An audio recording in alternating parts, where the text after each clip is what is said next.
प्रदेश के 12 उम्मीदवारों के नामों का ऐलान कर दिया गया है। राजगढ़ से दिग्विजय सिंह को दिया गया टिकट, वहीं उज्जैन से महेश परमार को प्रत्याशी बनाया गया।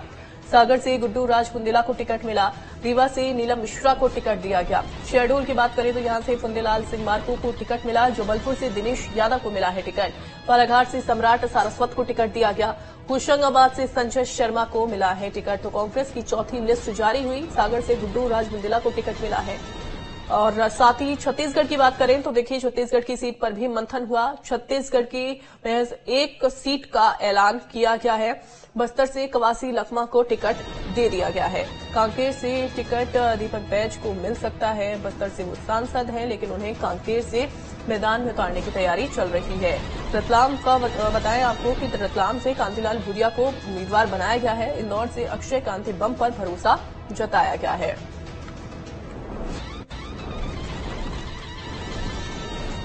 तो कांग्रेस की चौथी लिस्ट जारी हो गई है। छत्तीसगढ़ की भी एक सीट का ऐलान किया गया है।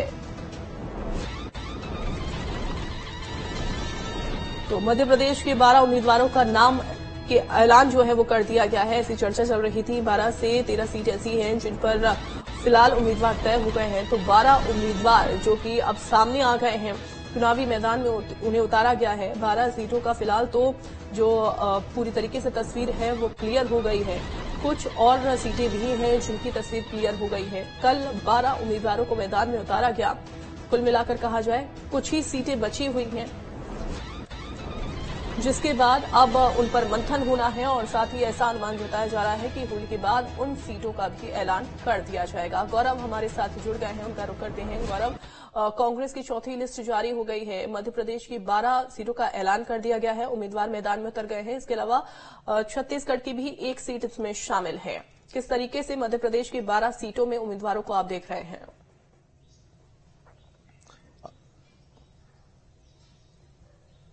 देखिए, बिल्कुल कल चौथी सूची जारी हुई है कांग्रेस की, और चौथी सूची में 12 और सीटों के प्रत्याशियों के नामों की घोषणा कर दी है। क्योंकि देखिए मध्य प्रदेश में 29 लोकसभा सीटें हैं।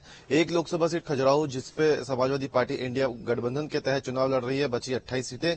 इनमें से 10 सीटों पर कांग्रेस ने अपने प्रत्याशियों की घोषणा पहले ही कर दी थी, और अब 12 और सीटों पर अपने प्रत्याशियों की घोषणा की है। यानी कुल 22 सीटों पर अभी तक प्रत्याशियों की घोषणा हो चुकी है, और 6 ऐसी सीटें हैं जिसमें अभी तक प्रत्याशियों की घोषणा नहीं हुई है।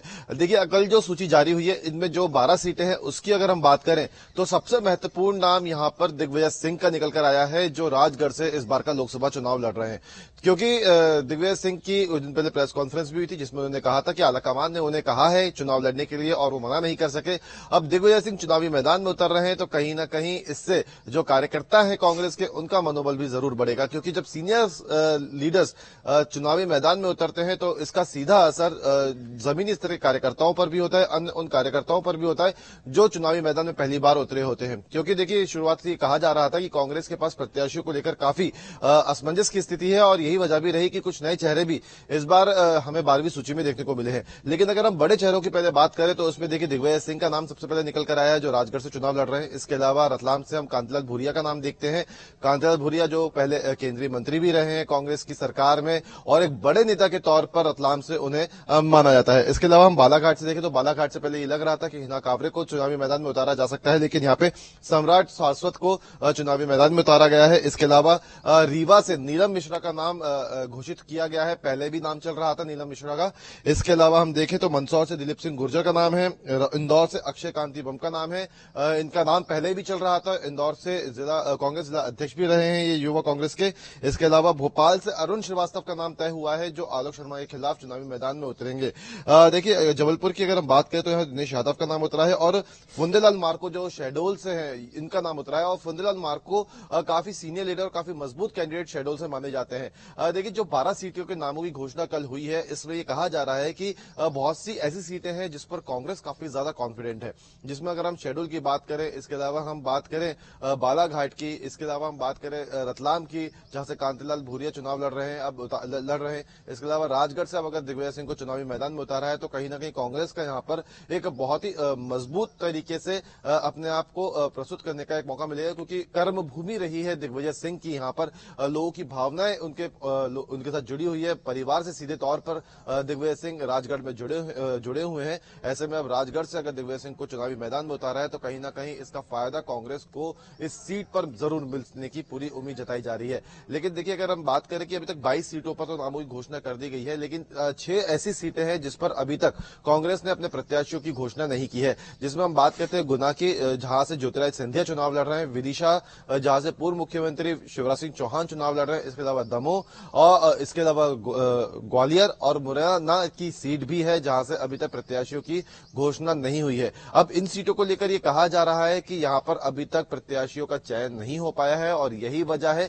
कि अभी तक यहां पे कांग्रेस ने अपनी चौथी सूची में भी इन लोकसभा सीटों को लेकर प्रत्याशियों के नामों की घोषणा नहीं की है। क्योंकि कांग्रेस के सामने एक चुनौती यह भी है कि गुना जहां से ज्योतिरादित्य सिंधिया चुनाव लड़ रहे हैं, यहां पे किसे उतारा जाए, विदिशा जहां से शिवराज सिंह चौहान चुनाव लड़ रहे हैं, उनके सामने किसे उतारा जाए। तो यहां पर एक तरफ तो प्रत्याशियों का भी संकट है, वहीं एक ऐसे प्रत्याशी को उतारने के लिए भी यहां पे कांग्रेस कोशिश करेगी जो कुछ हद तक यहां पे इन दोनों नेताओं को भी टक्कर दे सके। इसके अलावा खरगोन से भी अभी तक प्रत्याशी की घोषणा नहीं हुई है, लेकिन ओवरऑल अगर हम देखें तो 22 प्रत्याशियों की घोषणा कर दी है।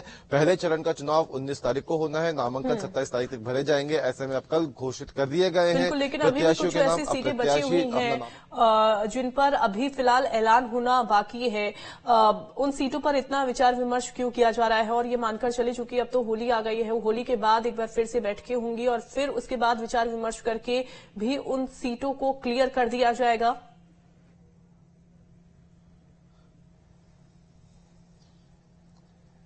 देखिए, बिल्कुल जैसे कि आपको मैंने बताया कि 6 ऐसी सीटें हैं जिस पर अभी तक प्रत्याशियों की घोषणा नहीं हुई है, जिसमें से गुना, ग्वालियर, मुरैना, विदिशा, दमोह और खंडवा, ये 6 ऐसी सीटें हैं जिस पर अभी तक प्रत्याशियों की घोषणा नहीं हुई है। देखिए, इसमें जो 2 महत्वपूर्ण सीटें हैं, जिसमें गुना और विदिशा की बात करें तो जाहिर सी बात है यहाँ से एक सीट गुना से ज्योतिरादित्य सिंधिया चुनाव लड़ रहे हैं, विदिशा से शिवराज सिंह चौहान चुनाव लड़ रहे हैं। अब इन दोनों के सामने किस प्रत्याशी को चुनावी मैदान में उतारा जाए, कांग्रेस के सामने भी है असमंजस की स्थिति। तो वहीं दूसरी की तरफ अगर हम देखें तो मुरैना और ग्वालियर से भी अभी तक प्रत्याशी की घोषणा नहीं हुई है, जबकि मुरैना और ग्वालियर को लेकर इस बार कांग्रेस थोड़ी कॉन्फिडेंट नजर आ रही है। उनका कांग्रेस का भी कहना है कि इस बार मुरैना और ग्वालियर चंबल संभाग में कांग्रेस का प्रदर्शन बहुत हद तक बेहतर रह सकता है, क्योंकि विधानसभा चुनाव में उन्हें यहाँ पे कई सीटों पर फायदा भी हुआ है।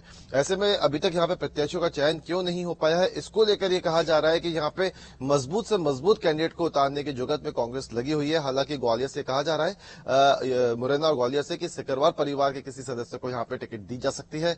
इसके अलावा अगर हम बात करें दमोह की, तो दमोह और खंडवा, इन 2 सीटों पर अभी भी असमंजस की स्थिति बनी हुई है कि यहां से किसे चुनावी मैदान में उतारा जाए। देखिए, अगर हम बात करें गुना की, तो गुना से अभी अरुण यादव का भी नाम चल रहा है। हो सकता है कि अरुण यादव एक यादव चेहरा है, ओबीसी चेहरा है, और ऐसे में गुना से अगर उनको उतारा जाता है तो कहीं ना कहीं कांग्रेस को एक ओबीसी का एक जो समीकरण है, जातीय समीकरण, उसका फायदा जरूर यहाँ पे मिल सकता है। लेकिन अब इन 6 सीटों पर कब तक मंथन हो पाता है, कब तक इस पे कांग्रेस अपने प्रत्याशियों की घोषणा कर पाती है, वो देखने वाली बात होगी। लेकिन फिलहाल अभी होली है, होली के बाद सीसी की दोबारा से बैठक होगी।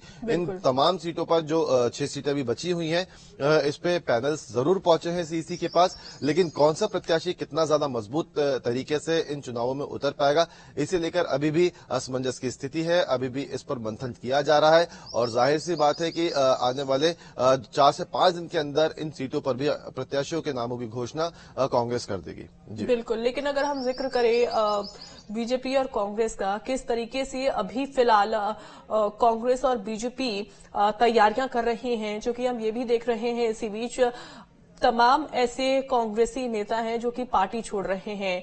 कांग्रेस किस तरीके से इसको लेकर प्रिपेयर्ड है, साथ ही बीजेपी, जहां पर एक तरफ बीजेपी का कुनबा बढ़ता जा रहा है, बीजेपी किस तरीके से चुनावी तैयारियों में जुटी है?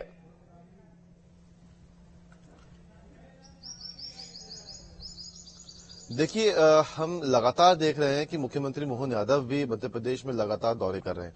हमने कल का दौरा उनका देखा था, जहां रतलाम, झाबुआ, अलीराजपुर पहुंचे थे। ये वो क्षेत्र था जहां पर मध्य प्रदेश की सबसे बड़ी जनजाति भील जनजाति का क्षेत्र है। यहां पर वो पहुंचे, वहां के कार्यक्रम में वो शामिल हुए, भगोरिया कार्यक्रम में वो शामिल हुए। इसके अलावा कल हमने देखा कि पूर्व मुख्यमंत्री शिवराज सिंह चौहान भी अपने चुनावी प्रचार के दौरान विदिशा के इच्छावत सीट पहुंचे थे, जहां वो भगोरिया सम्मेलन में शामिल हुए। इसके अलावा वीडी शर्मा भी लगातार अपने चुनावी दौरे पर हमें देखने को मिल रहे हैं, क्योंकि बीजेपी ने चुनाव की घोषणा से पहले ही अपनी तैयारियों में पूरी तरह से ताकत लगा दी थी। लगातार हम देख रहे थे कि कई इनके रथ यात्राएं हम मध्य प्रदेश में लोकसभा चुनाव को लेकर हम देख रहे थे, क्योंकि जब विधानसभा चुनाव संपन्न हुए थे उसके बाद से ही लगातार जो नेता हैं, बीजेपी के सीनियर लीडर्स हैं, वो उन क्षेत्रों में जाना शुरू कर चुके थे जहां पर बीजेपी को सीटें हारने का डर था, या कहें कि जहां पे विधानसभा चुनाव में उन्हें नुकसान हुआ था। ऐसे में अब बीजेपी ने तो अपनी पूरी तैयारी शुरू कर दी थी विधानसभा चुनाव के बाद से। लेकिन अगर हम कांग्रेस की बात करें तो कांग्रेस में सबसे बड़ी दिक्कत यही आई कि उनके प्रत्याशियों के नामों की घोषणा ही बहुत लेट हो पाई, क्योंकि अभी भी देख सकते हैं आपकी 6 लोकसभा सीटें ऐसी है जिस पर अभी तक प्रत्याशियों के नामों की घोषणा नहीं हो पाई है। और ऐसे में चुनाव की घोषणा हो चुकी है, समय काफी कम बचा है, प्रत्याशियों के पास समय काफी कम है कि वो अपने पूरे क्षेत्र में पहुंचकर सभी से जनसंपर्क कर सके।